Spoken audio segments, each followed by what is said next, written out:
There is a creature in the folklore of the Algonquian peoples that is not born. It is made. It is made from a human being, from hunger, from isolation, from the moment a person crosses a line that cannot be uncrossed. And once made, it cannot be unmade. This is the Wendigo. The Algonquian peoples, a broad grouping of indigenous nations across the northeastern United States and Canada, lived in one of the harshest environments on Earth. The boreal forests of the north, winters that lasted half the year, temperatures that dropped to levels that killed without warning, food that disappeared for months at a time. In this world, survival was not guaranteed. Starvation was not a distant possibility. It was a seasonal reality. And in the most desperate winters, when the hunting failed and the stores ran out, some people made a choice that their communities considered the most unforgivable act a human being could commit. They ate other people. The Wendigo emerged from this reality, not as a metaphor, not as a cautionary tale invented for children, but as a genuine spiritual and psychological framework for understanding what happened to people who crossed that line, and what they became when they did. Descriptions of the Wendigo vary across nations and regions, but certain elements appear consistently. It is tall, impossibly tall. Accounts describe it as 15, 20, 30 feet in height, though it was once human-sized. It grows as it feeds, but it is always starving. No matter how much it consumes, it remains emaciated, its skin pulled tight over a skeleton that protrudes at impossible angles. Its eyes are sunken deep into a skull-like face. Its lips are gone, eaten away by its own hunger or by frostbite, leaving its teeth permanently exposed in a grotesque fixed grin. It smells of decay and rot. It moves through the forest without sound, and it is always hungry. The most unsettling element of Wendigo mythology is this: it was you. It was your neighbor, your family member, someone you knew. The transformation was not instantaneous. It was a process, and those who witnessed it described watching someone they loved become something else entirely, something that looked at them no longer as people, but as food. Here is where the mythology crosses into documented medical and psychiatric history.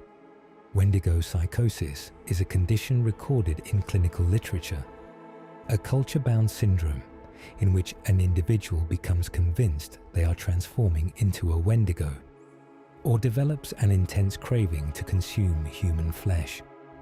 Documented cases exist from the 17th century through to the early 20th century across indigenous communities in Canada and the northern United States. The cases follow a pattern. A person, usually isolated, usually in winter, usually after a period of starvation or extreme stress, begins to withdraw. They stop eating. They describe feeling cold from the inside, as if ice is forming around their heart. They report intrusive thoughts about cannibalism. In the most severe cases, they act on those thoughts. The communities that lived with this knowledge developed their own responses to it. In some cases, individuals who showed early signs of Wendigo psychosis asked to be killed before the transformation completed. In others, community members made that decision on their behalf.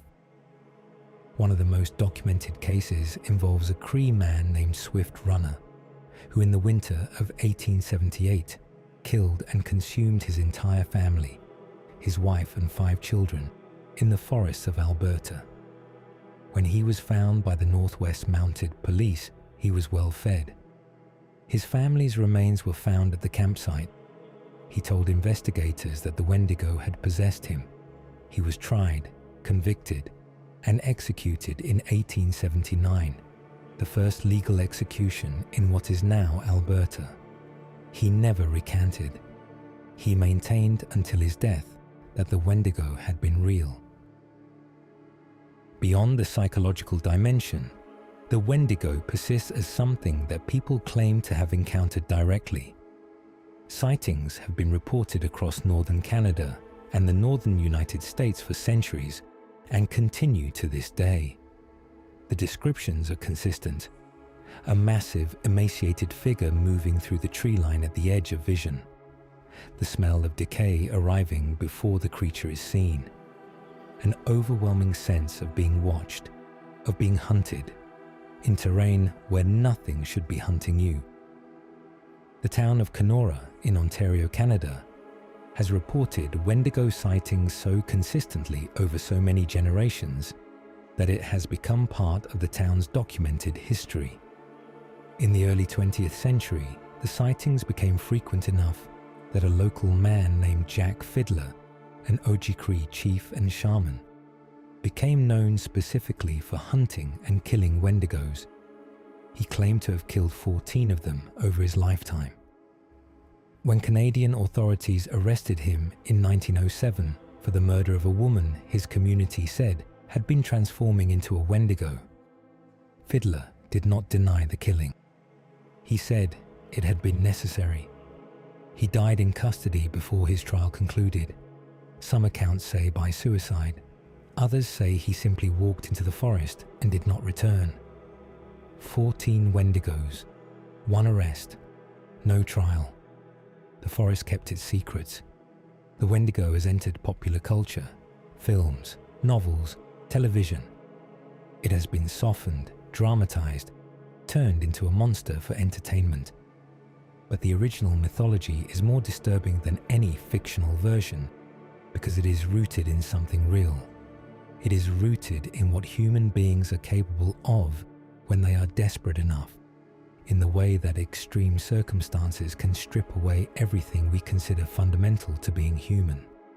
In the terrifying possibility that the line between person and monster is not as fixed as we believe. The Algonquian peoples did not invent the Wendigo to frighten children.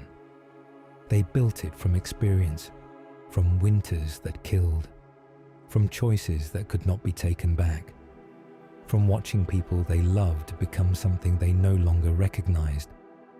And they passed the story down, generation after generation, not because they wanted to remember, but because they needed to, because the winters still came, and the hunger still came with them. And some things, once they find you in the dark, do not let go.